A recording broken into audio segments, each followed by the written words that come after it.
Hello, I'm Tom Schnabel. Welcome to the KCRW Legacy Archives Project. Over the past 3 decades, KCRW has welcomed countless musical luminaries into its Santa Monica studios. Artists like Peter Tosh, Ravi Shankar, Mercedes Sosa, King Sunny Ade, Nina Simone, Fela Kuti, and hundreds of others. We hope you can join us for the KCRW Legacy Archives Project.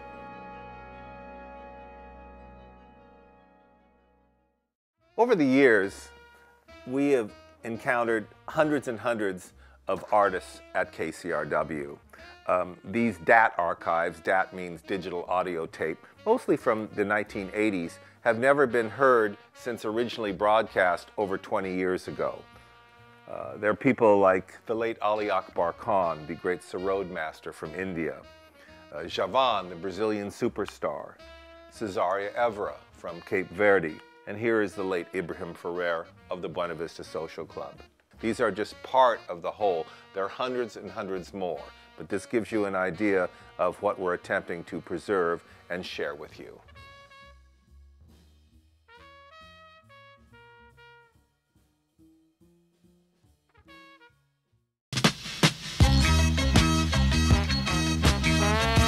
The concept of Rasta means righteousness. And there are many guys out there who definitely the characters of Rasta. Peter Tosh, one of the members of the original Bob Marley and the Wailers, and a huge reggae star in his own right, visited us in 1982. It was November of 1982. And he walked into the studio. He was quite a presence, 6'7", dreadlocks down to his waist, and smoking a huge cone-shaped spliff. He told us about an attempt on his life which foreshadowed something that happened 2 years later when he was murdered. This is the only tape of that interview in 1982 with Peter Tosh. The tape is wearing out. It's not going to last forever. This is what the KCRW Legacy Archives Project is all about. Peter Tosh, 1982. My name is Tom Schnabel. My co-host this morning, Roger Steffens. Hank Holmes is on his way. Our guest this morning will be Peter Tosh. Peter, you get in trouble a lot. You released a song called Oh Bumbaclot. Would you care to give a brief definition to the uninitiated as to what Bumbaclot means? Oh, Bumbaclot. Scene? Well, for example, in the middle of the night, before daylight, I was attacked by evil forces. See? Spiritual evil forces that cause my mouth to cease from function, cause my hands and legs to cease from moving. It's only my mind that was in function and my 2 eyes. As close as 4 of my friends was to me, which was about 12 inches away, I could not tell a man nothing or ask a man to do anything to help me, and I was on the brink of what you call death. And at that moment, it caused me to make some inner communication, because that was the last resort. See? Making that inner communication, because I realized that there was no way that I could communicate with no man, and I was conscious enough within my head to know that I am alive and something is taking place, but I cannot tell no man and ask no man to help me. See?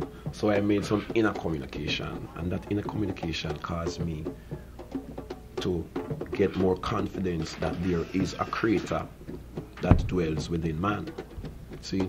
So I began to ask him this question: what must I do? I was just fit, physically fit, mentally, spiritually. And 10 minutes ago, and what happened? The spirit said, just say, move your bumbaclot. I said, what? Don't hear them tell me that is indecent language. The whole society and the shit team says indecent language. So what must do?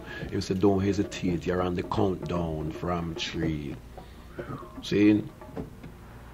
And in the countdown, it's like I heard 3, 2, and when one goes and say, move your bumbaclot, it just fly out like a bomb.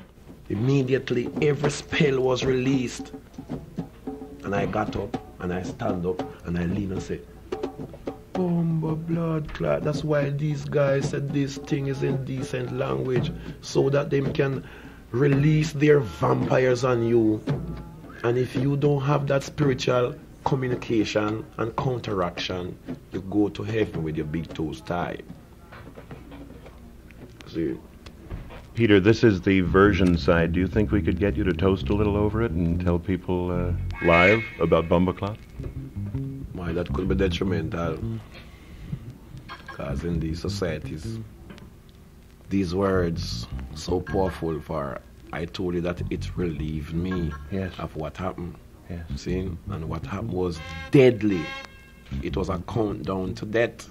So you can imagine telling the world that I have taught myself how to relieve myself of these evil spiritual, what you would say, combat that you can go through in life. And if you don't know how to counteract those combats, you become a victim of the shit stem.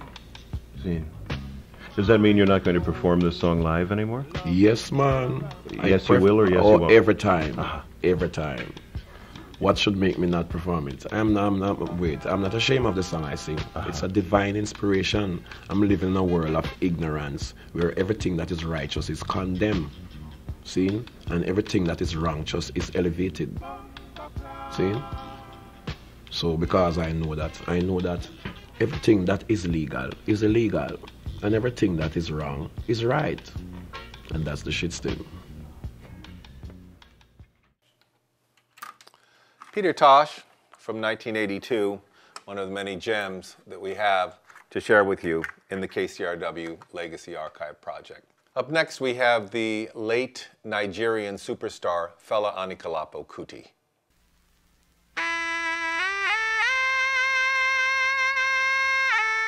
I refuse to live my life in fear. I'm ready for anything.